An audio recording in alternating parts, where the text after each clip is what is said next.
महमूद गाजनी और आज मैं सोमनाथ टेंपल को लूटूंगा और तबाह कर दूंगा।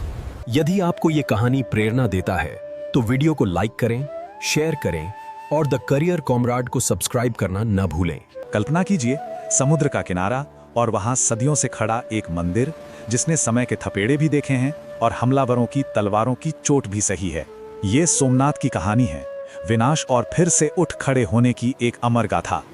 हाँ, एक मंदिर, 1000 साल से भी लंबा सफर और बार बार हुए विनाश के बाद भी एक ऐसी आस्था जो कभी नहीं मिटी, एक अमर आस्था।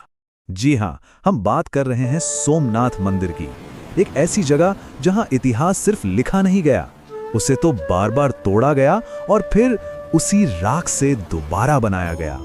तो चलिए इस गाथा की गहराई में उतरते हैं। ये कहानी शुरू होती है उस सागर तट से और उस वैभव से जिसने कभी पूरी दुनिया की नजरें अपनी ओर खींच ली थीं। देखिए, पुराने जमाने में सोमनाथ सिर्फ एक पूजा की जगह नहीं थी। नहीं, ये तो भारत के सबसे अमीर, सबसे भव्य मंदिरों में से एक था। इसकी दौलत के किस्से दूर दूर तक मशहूर थे और शायद यही बेहिसाब समृद्धि हमलावरों के लिए एक चुंबक बन गई। जरा सोचकर देखिए उस मंजर को। मंदिर में सोने की घंटियों की गूंज, यहाँ का शिवलिंग जो बेशकीमती रत्नों से जड़ा हुआ था, हजारों पुजारी और सेवक दिन रात सेवा में लगे रहते थे। और दान तो इतना आता था कि जिसका कोई हिसाब नहीं। ये सिर्फ एक मंदिर नहीं था, ये अपने आप में एक साम्राज्य था। और फिर सब कुछ बदल गया। हमलों का वो सिलसिला शुरू हुआ जिसने सोमनाथ को एक के बाद एक गहरे जख्म दिए। ये इस कहानी का सबसे दर्दनाक अध्याय है, विनाश का एक ऐसा चक्र जो कभी खत्म होता ही नहीं था। ये कोई एक या दो हमले नहीं थे, ये एक पूरा सिलसिला था जो सदियों तक चलता रहा। 8वीं सदी में अल जुनायद से शुरू होकर 1025 में महमूद गजनी का वो बदनाम हमला और फिर खिलजी से लेकर औरंगजेब तक, ये लिस्ट बहुत लंबी और क्रूर है। तो जो पहला बड़ा हमला हुआ वो 8वीं सदी में सिंध के अरब गवर्नर अल जुनायद ने किया था। मंदिर को बुरी तरह लूटा गया, सारी दौलत अरब भेज दी गई, लेकिन इसके ठीक बाद प्रतिहार राजाओं ने इसे फिर से खड़ा कर दिया और इसकी शान वापस लौट आई। यहीं से विनाश और पुनर्निर्माण का वो चक्र शुरू हुआ जो सोमनाथ की पहचान बन गया। लेकिन इन सब हमलों में इतिहास में जिसका जिक्र सबसे ज्यादा होता है वो हमला हुआ साल 1025 में और हमलावर का नाम था महमूद गजनी। गजनी कोई छोटी मोटी टुकड़ी लेकर नहीं आया था। 50,000 से भी ज्यादा सैनिकों की एक विशाल फौज थी। और ये सिर्फ लूट नहीं थी, ये एक भयानक नरसंहार था जिसमें हजारों बेगुनाहों की जानें गईं। तो एक सवाल मन में जरूर उठता है, मंदिर का वो सारा खजाना, वो बेहिसाब दौलत आखिर गई कहां? सोना, चांदी, हीरे जवाहरात, सब कुछ लूटकर गजनी ले जाया गया, जो आज का अफगानिस्तान है। सबसे पवित्र शिवलिंग को खंडित कर दिया गया। कहते हैं कि मंदिर के विशाल दरवाजे तक उखाड़ कर ले जाए गए थे। और इस लूटी हुई दौलत से गजनी ने अपने शहर में बड़े बड़े महल और मस्जिदें बनवाई। लेकिन यह सिलसिला यहीं खत्म नहीं हुआ। 1299 में अलाउद्दीन खिलजी के सेनापति उल्लू खान ने फिर हमला किया और फिर 17वीं सदी में मुगल बादशाह औरंगजेब ने तो इसे पूरी तरह से मिटा देने का हुक्म दे दिया। सोचिए, इतने जख्मों के बाद तो कोई भी इमारत हमेशा के लिए धूल में मिल जाती है, लेकिन सोमनाथ की कहानी पत्थरों या इमारतों की है ही नहीं।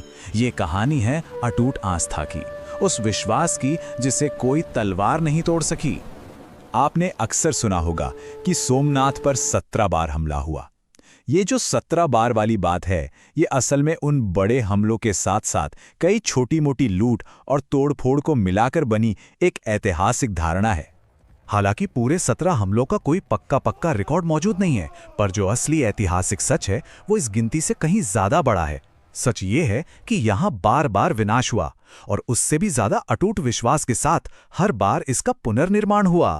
तो असल में ये कहानी हमलावरों की है ही नहीं, ये कहानी है बनाने वालों की। हर बार जब मंदिर टूटा, राजाओं ने खजाने खोल दिए, आम लोगों ने अपना पसीना बहाया और साधु संतों ने लोगों के विश्वास को जगाए रखा। और देखते ही देखते सोमनाथ सिर्फ एक मंदिर नहीं रहा, यह प्रतीक बन गया प्रतिरोध का, कभी हार न मानने का। सदियां बीत गईं और फिर 20वीं सदी में जब भारत आजाद हो रहा था, तो सोमनाथ के पुनर्जन्म की कहानी ने एक नया मोड़ लिया। अब ये सिर्फ एक समुदाय की आस्था का सवाल नहीं था, ये एक पूरे राष्ट्र के संकल्प की कहानी बन गई थी। साल 1947 भारत के लौह पुरुष सरदार वल्लभ भाई पटेल ने एक संकल्प लिया। उन्होंने कहा, सोमनाथ फिर से बनेगा। ये सिर्फ कुछ शब्द नहीं थे, ये सदियों से लगे जख्मों पर मरहम लगाने का एक पूरे राष्ट्र का प्रण था। और फिर आजादी के बाद सरकार और देश की जनता सबके मिले-जुले प्रयासों से मंदिर का फिर से निर्माण हुआ। साल 1951 में इसका उद्घाटन किया गया। विनाश और पुनर्निर्माण का वो जो अंतहीन चक्र था, ये उसकी अंतिम और निर्णायक जीत थी। आज सोमनाथ का मंदिर उसी सागर किनारे शान से खड़ा है, समय के एक मौन गवाह की तरह। ये सिर्फ पत्थर की इमारत नहीं है, ये एक जीता जागता इतिहास है। आज का सोमनाथ मंदिर जो समुद्र के किनारे गर्व से खड़ा है, हमें एक बहुत सीधा और सच्चा सबक सिखाता है कि तलवारें इमारतें तो तोड़ सकती हैं, लेकिन वो कभी आस्था को नहीं तोड़ सकती। तो असल में सोमनाथ की कहानी क्या है? ये सिर्फ लूट और हमलों की कहानी नहीं है। नहीं, ये कहानी है हर बार गिरने के बाद फिर से उठ खड़े होने की।